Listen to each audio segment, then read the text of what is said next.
What's up, Crafters? My name is Nara Samrat, and welcome back to the channel. Today, I actually want to discuss a little bit about what decks have made it into top 4 from this season, as well as what from those decks to expect at Worlds. If you ever want to get a deck box that looks like this, or even a binder like this, well, now's your chance because Dueling has so many more deck boxes and binders that look just like this with your favorite characters on them.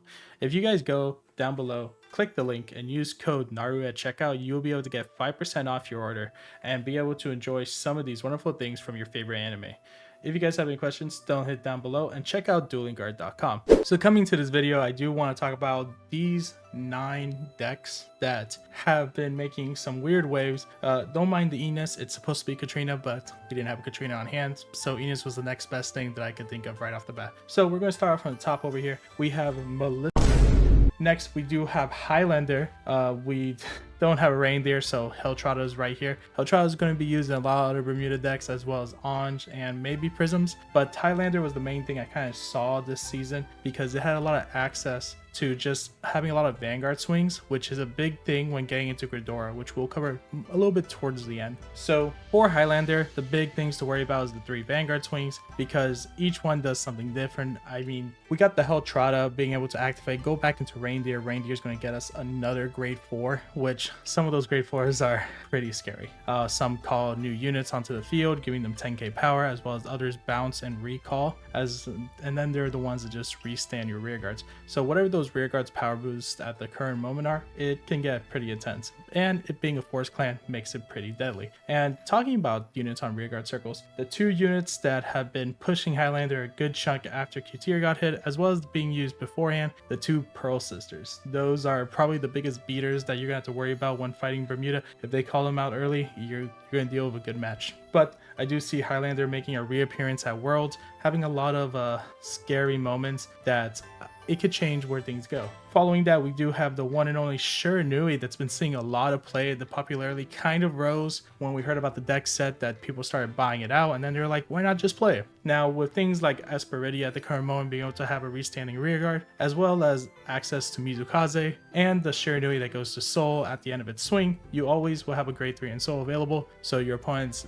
negated on some guards, and then just following out, Dominate is a very powerful mechanic that messes with your opponent intensely. Following that, Shiranui has been doing pretty well with the new history collection stuff, being able to have a lot of access with its promo and history collection to discard pregame, and then followed up by Rene, lowering them even more cards in hand and swinging with criticals. So overall, guarding these rear guards are going to be kind of difficult, but you know, that's the way of the game, and I do see it being a big contender going into Worlds as well. Next, I do want to come down a little bit below here. We do have the 2 Narukami decks that have resurfaced. This is before Demolition and after Demolition. This deck is still being played to Command Dragon because we do have access to other things that are not Demolition Dragon, like Rising Phoenix, as well as the Vanquisher on right, check top 7 for Vanquisher.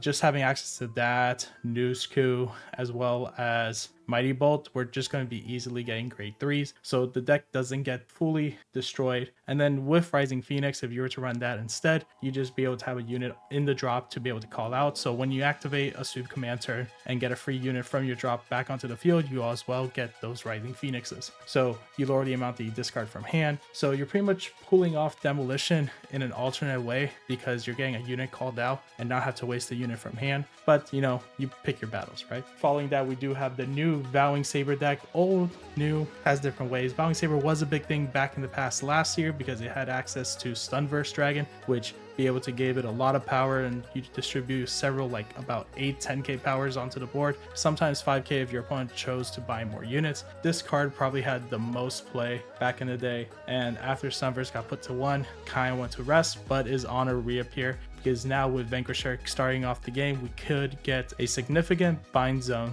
that we can use against our opponent and possibly make a 1 Stunverse play that is pretty worth it. So looking at these 2, I do think that we're going to see a lot of Narukami going into Worlds because the deck is way too consistent. If people ask, do I think I see a hit coming into Narukami? I do see them probably hitting the deck in a different way, but I do think the ways to hit it kind of killed the deck entirely and put it to sleep like what they did to Neo Nectar back in the day. Now going on to that, we have Neo Nectar over here, Enos, but really let's talk about the one and only Katrina that reappeared beginning of this year, giving us a lot of access to Neo Nectar once more with the tokens, producing a lot of power, swinging for 50, 60k. But because of how the meta has changed, it's more of a tolerable matchup.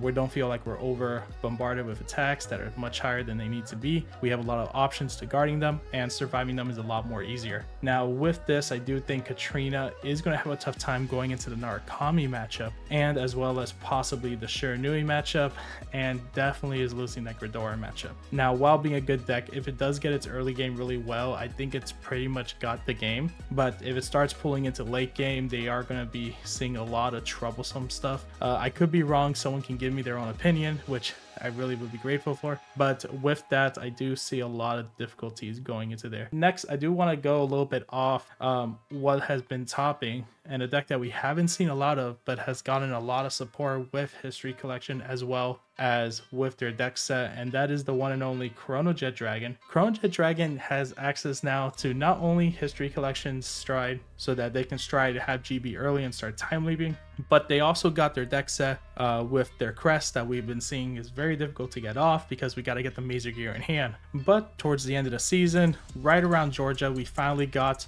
the promo that we've been waiting for, and now we're going to be able to have an easier time searching for Mazer gear. And I do think at this point, Time Leap and Chronojet is going to be making a reappearance at Worlds. It's going to have a lot of push, and you know, someone cracks down the code on how to get the most maximum amount of attacks before Honolulu is interrupting them. This deck could be seeing a lot of good tournament play when we get into Worlds, and a lot of testing does need to be seen. Now with Chronojet right now, it hasn't had a lot of testing yet. We just got the promo, no tops with it yet, but going into it, just keep an eye out. Then following the last one, we only saw, I believe, 1 or 2 tops with it, but I do want to talk a little bit about the Night Rose deck. I know it's been doing really good in V. Going with that, Night Rose does have a weird thing where throughout each point in the meta, it doesn't really fall down. It's always there. It's always interacted. I mean, right now, Ghidorah does mess with it a lot. Just like a lot of decks, if Ghidorah were to fight Night Rose, Chronojet, Narukami can fight Ghidorah, but Katrina, like any of these 3 decks just make it very difficult to play against into this, because we know they call outside the deck, they call from drop, they call from deck, they call from bind, they call from outside the zones and their tokens. So being not able to call other than from hand just makes things very difficult when they're fighting Ghidorah. But Night Rose does see a lot of good opportunities if something happens to Ghidorah.